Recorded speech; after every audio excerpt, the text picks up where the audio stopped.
त्रिवेणी अमावास्या हूँ माँ विरजांकर आविर्भाव दिवस। एही दिन माँ ब्रह्मा करिथिबा यज्ञ कुंडरू माँ निजे आविर्भाव होइथिले। माँ कौनसी जोनि सम्भूता नुह, माँ होउछंती अजोनि सम्भूता। ब्रह्मा जेतेबेले ये पुण्यस्थल रे आसिकी यज्ञ कले एवं ये यज्ञ कुंडरू करुणामयी मांकर आविर्भाव बोली तत्वविति माने कहंती।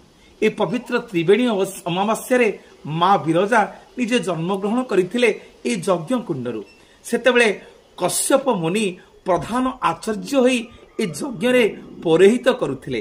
ब्रह्मा कश्यप मुनि को पृथ्वी माता को दवा पाई जेतेबेले इच्छा प्रकाश कले, पृथ्वी माता क्रोधान्वित हेले ब्रह्मांक उपरे एवं माँ करुणामयी दुख विनाशिनी विरजांक रूपरे एठी कश्यप मुनि को दान करिथिले। कश्यप मुनि को विरजा रूपरे दान करिथिले।